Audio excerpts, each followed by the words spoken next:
Hi friends, welcome to Shami's kitchen. എല്ലാവർക്കും സുഖമാണല്ലോ.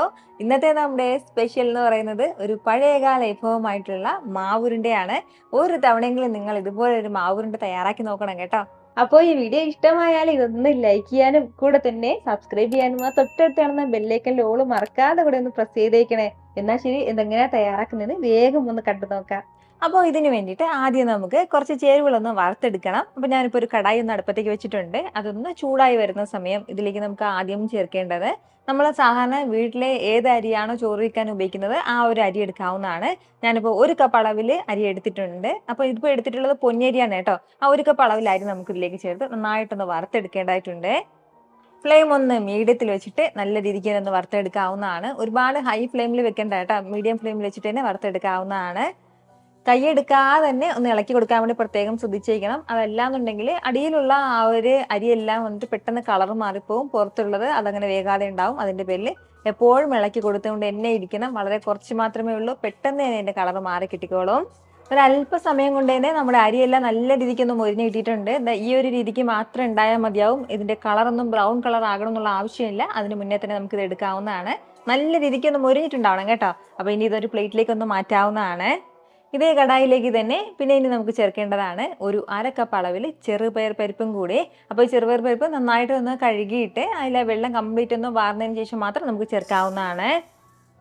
പരിപ്പും ചേർത്തിട്ട് വീണ്ടും നല്ല രീതിക്ക് തന്നെ ഒന്ന് വറുത്തെടുക്കാവുന്നതാണ്. ചെറുപയർ പരിപ്പിൻ്റെ കളറൊക്കെ ലൈറ്റായിട്ടൊന്ന് മാറുന്നത് വരെ നമുക്കൊന്ന് വറുത്തെടുക്കേണ്ടതായിട്ടുണ്ട്. നേരത്തെ പോലെ തന്നെയാണ്, ഫ്ലെയിം മീഡിയത്തിൽ വെച്ചിട്ട് വറുത്തെടുക്കാവുന്നതാണ്. വളരെ കുറച്ച് സമയം കൊണ്ട് തന്നെ നമ്മുടെ ചെറുപയർ പരിപ്പിൻ്റെയും കളർ നല്ലതുപോലെ മാറിയിട്ടുണ്ട്. ഇനി ഇത് നമുക്കൊരു പ്ലേറ്റിലേക്ക് മാറ്റാവുന്നതാണ്. ഇനി നമുക്ക് വറുത്തെടുക്കേണ്ടത് കുറച്ച് കപ്പലണ്ടിയാണ്. ഒരു 4-5 ടേബിൾ സ്പൂൺ അളവിൽ കപ്പലണ്ടി ചേർത്ത് കൊടുക്കാം. അപ്പോൾ ഇത് വറുത്ത കപ്പലണ്ടിയാണ് കേട്ടോ ഞാനിപ്പോൾ എടുത്തിട്ടുള്ളത്. വറുത്ത കപ്പലണ്ടി ആണെങ്കിൽ കൂടി നമ്മൾ ഇതുപോലെ ഒന്ന് ചെറുതായിട്ടൊന്ന് ചൂടാക്കി എടുക്കേണ്ടതായിട്ടുണ്ട്. 2 മിനിറ്റ് മാത്രം ഒന്ന് ചൂടാക്കി എടുത്താൽ മതിയാവും. കുറഞ്ഞ ഫ്ലെയിമിൽ വെച്ചിട്ടൊന്ന് വറുത്തെടുക്കാം. വറുത്ത കപ്പലണ്ടി ആയതിൻ്റെ പേരിൽ ഈ കപ്പലണ്ടിക്ക് പകരം നമുക്ക് വേണമെന്നുണ്ടെങ്കിൽ അണ്ടിപ്പരിപ്പ് വേണമെങ്കിൽ അണ്ടിപ്പരിപ്പ് ചേർക്കാം. അതല്ല നമ്മുടെ കയ്യിൽ വേറെ ഏതെങ്കിലും നട്ട്സ് ഒക്കെ ഉണ്ടെങ്കിൽ ആ നട്ട്സും ചേർക്കാവുന്നതാണ് കേട്ടോ. എന്ത് ചേർക്കുകയാണെന്നുണ്ടെങ്കിൽ ഇതുപോലെ ഒന്ന് വറുത്ത് വേണം ചേർക്കാനായിട്ട്. കപ്പലണ്ടി ഒന്ന് വറുത്ത് കഴിഞ്ഞാൽ ഇത് നമുക്ക് മാറ്റാവുന്നതാണ്. ഇനി നമുക്ക് വേണ്ടത്, ഞാനിപ്പോൾ ഒരു ടേബിൾ സ്പൂൺ അളവിൽ നെയ്യ് എടുത്തിട്ടുണ്ട്. ആ നെയ്യ് ചേർക്കാവുന്നതാണ് കടായിലേക്ക്.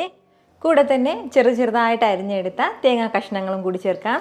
ഈ തേങ്ങാ കഷ്ണം ചേർത്തിട്ട് നല്ല രീതിക്ക് നമുക്കൊന്ന് വറുത്തെടുക്കാവുന്നതാണ്. തേങ്ങയുടെ കളറൊക്കെ മാറുന്നവരെയും ഒന്ന് വറുത്തെടുക്കേണ്ടതായിട്ടുണ്ട്. ഫ്ലെയിം കൂട്ടി വെക്കേണ്ട, ഫ്ലെയിം നന്നായിട്ടൊന്ന് കുറച്ച് വെച്ചിട്ട് വറുത്തെടുത്താൽ മതിയാവും. നമ്മുടെ ഈ തേങ്ങാ കൊത്തെല്ലാം നല്ല രീതിക്ക് ഒന്ന് മൊരിഞ്ഞിട്ടിട്ടുണ്ട്. ഇനി നമുക്കിത് എടുക്കാവുന്നതാണ്. ഇനി നമുക്ക് വേണ്ടത് ബാക്കി വന്ന ആ നെയ്യിലേക്ക് ഞാനിപ്പോൾ ഒരു കപ്പ് അളവിൽ ശർക്കര എടുത്തിട്ടുണ്ട്. ഈ ശർക്കര ചേർക്കാവുന്നതാണ്. കൂടെ ഒരു അര കപ്പ് അളവിൽ വെള്ളം കൂടി ചേർത്തിട്ട് ശർക്കര നല്ലതുപോലെ നമുക്ക് ഉരുക്കിയെടുക്കാം. ഏകദേശം 225 ഗ്രാം അളവിലാണ് കേട്ടോ ഞാനിപ്പോൾ ശർക്കര എടുത്തിട്ടുള്ളത്. ആദ്യം നമ്മുടെ ഈ ശർക്കര പാനി നന്നായിട്ടൊന്ന് ഉരുകി വരട്ടെ. അതിനുശേഷം നമുക്കൊന്ന് അരിച്ചെടുക്കേണ്ടതായിട്ടുണ്ട്. കാരണം ശർക്കരയിൽ അത്യാവശ്യം പൊടിയും കല്ലൊക്കെ ഉണ്ടാവാറുണ്ട്. അതിൻ്റെ പേര് നമുക്ക് അരിച്ച് തന്നെ എടുക്കണം. ഇപ്പോൾ നമ്മുടെ ശർക്കര പാനി നന്നായിട്ട് തന്നെ ഒന്ന് ഉരുകി കിട്ടിയിട്ടുണ്ട്. ഇനി നമുക്കൊന്ന് അരിച്ച് ഈ കടായിൽ തന്നെ ചേർക്കാവുന്നതാണ്. ശർക്കര പാനി നമ്മുടെ ഈ കടായിലേക്ക് ഒന്ന് അരിച്ച് ചേർത്ത് കൊടുത്തു കഴിഞ്ഞാൽ പിന്നെ ഇനി നമുക്ക് വേണ്ടത് ഇത് കൈയെടുക്കാതെ തന്നെ ഇളക്കി കൊടുത്തുകൊണ്ടേയിരിക്കണം. ഒരു 2-3 മിനിറ്റ് മാത്രം ഒന്ന് ഇളക്കിയാൽ മതിയാവും. അതായത് നമ്മുടെ ശർക്കര എല്ലാം നല്ല തിക്കായിട്ട് വരണം, നല്ല കട്ടിക്ക് വരുന്നവരെ മാത്രം ഒന്ന് ഇളക്കി കൊടുക്കാം.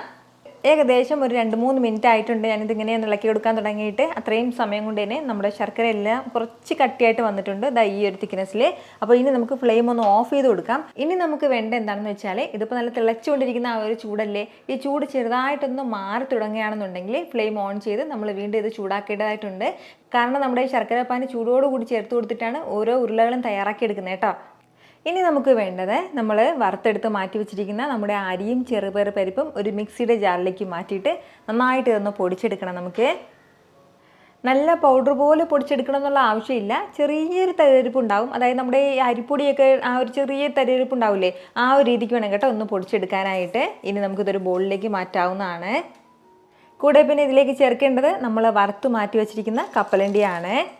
അതുപോലെ തന്നെ തേങ്ങാക്കൊത്തും ചേർക്കാവുന്നതാണ്. ഇനി ഇതിനോടൊപ്പം വേണ്ടത് ഒരു 1/4 ടീസ്പൂൺ അളവിൽ ചുക്കുപൊടിയും കൂടിയാണ്, അത് ചേർക്കാം. അതുപോലെ ഒരു 1/4 ടീസ്പൂൺ അളവിൽ ഏലക്ക പൊടിച്ചതും കൂടി. ഇനി ഒരു 2 പിഞ്ച് അളവിൽ മാത്രം ഉപ്പും കൂടി നമുക്ക് ആവശ്യമായിട്ടുണ്ട്. അപ്പോൾ ഇത് ഇത്രയും ചേർത്തിട്ട് നല്ല രീതിക്ക് എല്ലാം കൂടി ഒന്ന് യോജിപ്പിച്ചെടുക്കാം. നന്നായിട്ടൊന്ന് മിക്സ് ചെയ്തെടുക്കാവുന്നതാണ്. അപ്പോൾ നമ്മൾ ഇതിലേക്ക് ചേർത്തിട്ടുള്ള കപ്പലണ്ടിയുടെയും അതുപോലെ തന്നെ തേങ്ങാക്കൊത്തിൻ്റെയൊക്കെ അളവൊക്കെ നമ്മുടെ ഇഷ്ടത്തിനനുസരിച്ചിട്ട് ചേർക്കാവുന്നതാണ്. നമുക്ക് കൂടുതലായിട്ട് ഇഷ്ടമുണ്ടെങ്കിൽ അത് കൂടുതൽ അളവിൽ ചേർക്കാവുന്നതാണ് കേട്ടോ. ഇതുപോലെ നല്ല രീതിക്ക് എല്ലാം കൂടി ഒന്ന് യോജിപ്പിച്ചെടുത്തു കഴിഞ്ഞാൽ പിന്നെ ഇനി നമുക്ക് വേണ്ടത്, ഇനി ഇതിൽ നിന്നും ഒരല്പം മിക്സ് നമുക്ക് ചെറിയൊരു ബോളിലേക്ക് ഒന്ന് മാറ്റാവുന്നതാണ്, അല്ലാന്നുണ്ടെങ്കിൽ ഒരു പ്ലേറ്റിലേക്ക് മാറ്റാവുന്നതാണ്. ഇതിലേക്ക് ഇനി നല്ല ചൂടായിട്ടുള്ള ശർക്കര പാനി ഒരല്പം ചേർത്ത് കൊടുക്കാം. ശർക്കര പാനി ചേർത്തിട്ട് നന്നായിട്ട് ഇതെല്ലാം കൂടി ഒന്ന് മിക്സ് ചെയ്തെടുക്കാവുന്നതാണ്.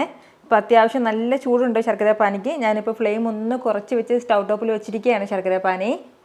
ഈ ഒരു രീതിക്ക് ഒരു സ്പൂൺ വെച്ച് നന്നായിട്ടൊന്ന് മിക്സ് ചെയ്തിട്ട്, അത്യാവശ്യം ചൂടുണ്ടാകും, ആ ചൂട് നമ്മുടെ കൈക്കൊന്ന് താങ്ങാൻ പറ്റുന്ന രീതിക്ക് നല്ലതുപോലെ തന്നെ ഇതൊന്ന് ഉരുട്ടിയെടുക്കുക, നല്ല ബോൾസ് ആക്കിയിട്ട്. ഈ ഒരു രീതിക്ക് നല്ല പ്രസ് ചെയ്ത് കുട്ടി കുട്ടി ബോൾസ് ആക്കിയിട്ട് തയ്യാറാക്കി എടുക്കാവുന്നതാണ്. ഇതിന് ഈ പ്രത്യേകിച്ച് ഷേപ്പ് ഒന്നും വേണമെന്നില്ല, നല്ല ആ ഒരു ബോളിൻ്റെ ഷേപ്പ് വേണമെന്നില്ല, ഈ ഒരു രീതിക്ക് ഇരിക്കുന്നതാണ് കേട്ടോ എൻ്റെ ഒരു ഭംഗി എന്ന് പറയുന്നത്. ഇനി നമുക്ക് ഈ മാവിലേക്ക് ഇട്ട് ചെറുതായിട്ടൊന്ന് റോൾ ചെയ്ത് കൂടി എടുക്കണം കേട്ടോ, എങ്കിൽ മാത്രമാണ് അത് കറക്റ്റ് പെർഫെക്റ്റ് ആയിട്ട് നമ്മുടെ മാവുരുണ്ടേക്ക് മാറുന്നത്. ഈ ഒരു രീതിക്ക് ഇതുപോലെ തന്നെ നമുക്ക് ബാക്കിയുള്ളതും ചെയ്തെടുക്കാവുന്നതാണ്. ബാക്കി വരുന്ന ഈ ഒരു മിക്സിലേക്ക് ഒരു അല്പം മാത്രം മാവ് ചേർത്ത് കൊടുത്താൽ മതിയാവും. എന്നിട്ട് വീണ്ടും ശർക്കര പാനി ചേർക്കാം.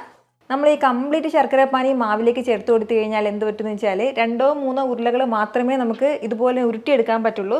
ബാക്കി പെട്ടെന്ന് തന്നെ ശർക്കര പാനി തണുത്ത് കഴിയുമ്പോൾ സെറ്റായി പോകും കേട്ടോ. അതിൻ്റെ പേരിലാണ് നമ്മൾ ഇതുപോലെ സെപ്പറേറ്റ് ആയിട്ട് ഒരു ബോളിലേക്ക് ഒരു പ്ലേറ്റിലേക്കോ മാറ്റിയിട്ട് ഉരുണ്ടകളാക്കി തയ്യാറാക്കിയെടുക്കുന്നത്. പ്രത്യേകം ശ്രദ്ധിച്ചേക്കണം, നല്ല ചൂടായിട്ടുള്ള ശർക്കര പാനി ചേർത്ത് കൊടുത്ത് വേണം കേട്ടോ ഉരുളകളാക്കി തയ്യാറാക്കി എടുക്കാനായിട്ട്. എങ്കിൽ മാത്രമേ ഇത് തണുത്ത് കഴിയുമ്പോഴത്തേക്കും നല്ലതുപോലെ ഹാർഡായിട്ട് ഉണ്ടാവുള്ളൂ. നല്ലതുപോലെ ഹാർഡായിട്ടാണ് കേട്ടോ നമ്മുടെ ഈ മാവുരുണ്ട നമുക്ക് കിട്ടുന്നത്.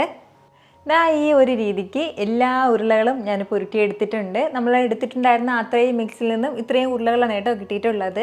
നമുക്കിത് ഏകദേശം 3 ആഴ്ച വരെ സ്റ്റോർ ചെയ്ത് വെക്കാൻ പറ്റുന്നതാണ്. ഒരു ഏറ്റവും ഒരു ബോട്ടിൽ നമുക്ക് വെക്കാവുന്നതാണ്. ഫ്രിഡ്ജിൽ വേണമെന്നുണ്ടെങ്കിൽ ഫ്രിഡ്ജിൽ സൂക്ഷിക്കാം.